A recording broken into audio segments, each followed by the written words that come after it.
Welcome back to American Beef Ranch. Today we're working on evicting 10 million rodents from their home.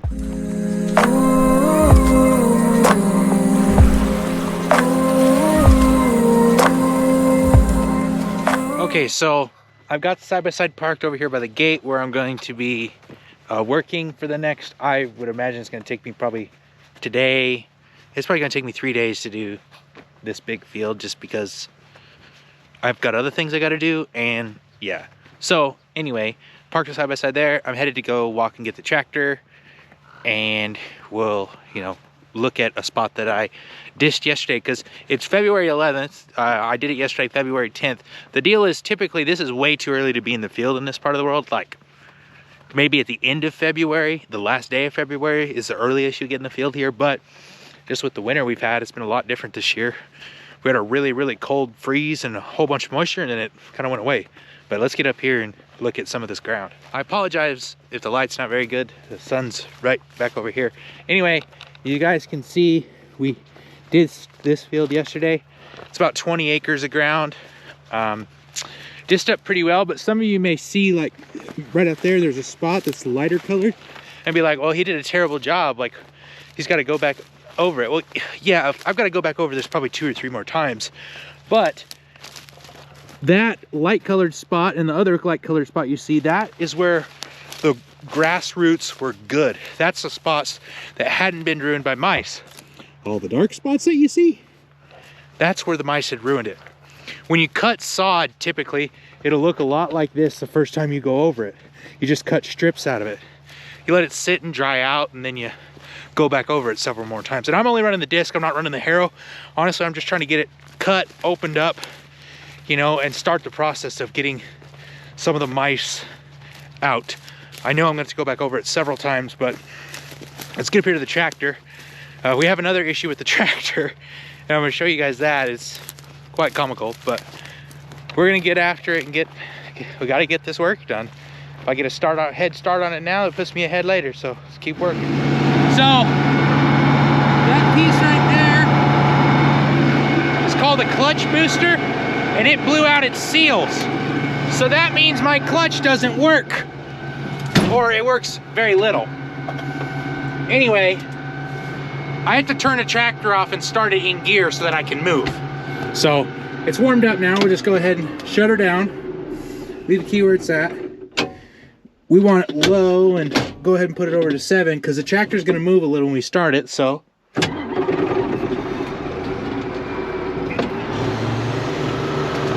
And we don't want to sit here long with the clutch pressed in because it leaks a whole bunch of oil, so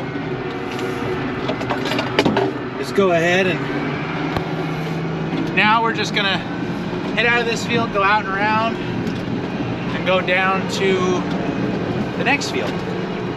So we're in the field now, and I don't know if you guys know, but this field is 1/4 mile long pivot, but it's split into 2 fields. We have an inside circle and an outside ring. And basically that just allows us to have 2 different fields that are 60-ish acres, so about the same size.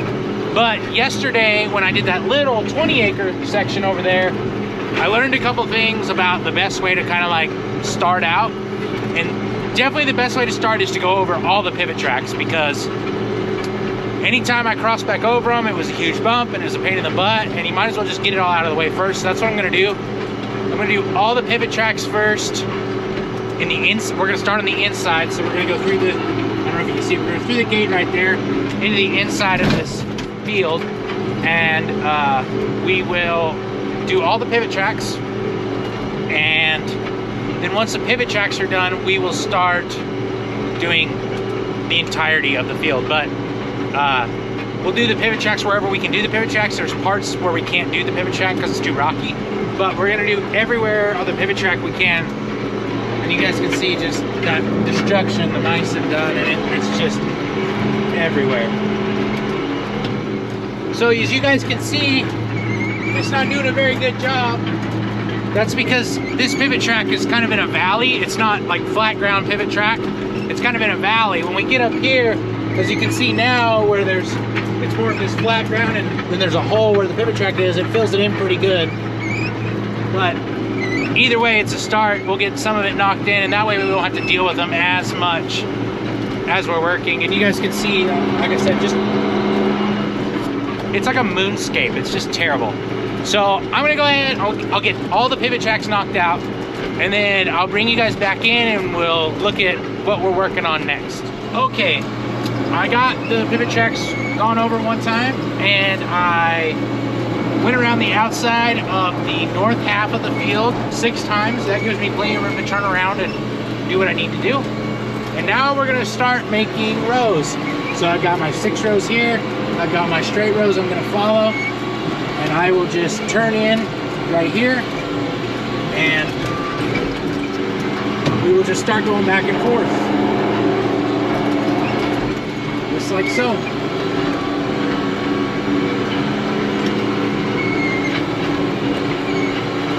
So we got about, at least, I've counted at least 50 ravens out here. It's very common when you work dirt to have birds, because they're looking for rodents, so that's good. We've got a whole bunch of them out here. We're gonna keep them fat and happy. I have noticed that the rodents don't seem to be as many in this field. They've messed it up a lot, but I think they've kind of left and there's not as many here, but there's still a lot. Still nasty, so I have to go over it. As far as, I talked about the clutch booster being, the seals being out, I did order new seals. It was like $59 for new seals. I'm gonna rebuild that guy. The reason I'm choosing to rebuild it and not buy a new one is because a new one's $950, and that's ridiculous. Some of the pivot tracks didn't get filled in very well, so I'm still having to slow down when I go through them, like you see that one there, but as we continue to work the ground more and more times, they will get better. So anyway, yeah, we're just gonna go back and forth until we can't go no more. But oh, I did want to mention, oh, hold on, this pivot track's really bad. Like, didn't even remotely fill in. Terrible. So we are using a 1983 International Harvester 6588 tractor, as you see here. It's got 177 horsepower or 150 PTO horsepower. We're using a 12-foot disc right now. These tractors weren't really made for heavy tillage. I definitely wouldn't want any more disc behind me. This is about the perfect size for this tractor. The RPM, the temperature, everything's where I like it. It's not working overly hard. It's working hard, but it's not working super hard. You had much more disc behind it, you'd be getting into the realm of needing more horsepower. So it's working good, running good. Hopefully it keeps up. It's been a really good tractor. If you like this old style tractor, make sure you check out other videos. Cards, links in the description on the channel, check them out. Oh, and thank you for 600 subscribers, I appreciate it. But let's get back to the farm work.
that drone footage. We have got the top, or the north, more than half, it's more than half the acres, but half all turned under. Even got some spots. You see we got some cleaning to do. We'll get these old rock piles and stuff like that all taken out. The ravens are doing the number on the mice, which, good omen or bad omen, I appreciate them doing a number on the mice. Anyway, so far so good. I'm quitting for today because I need fuel and I need food, and I think it's just a good spot to stop for today because I won't be able to get another section done. Anyway guys, if you want to support the channel, links in the description. That first link, you can directly support this project. I appreciate it. Thanks for subscribing. If you're not subscribed, you should be. Like these videos, make sure you get down there in the comment section and say all sorts of funny and weird things and tell me all the ways that I'm doing it wrong. I do appreciate you guys watching, and I hope to see you back here again at American Beef Ranch. God bless, and have a great day.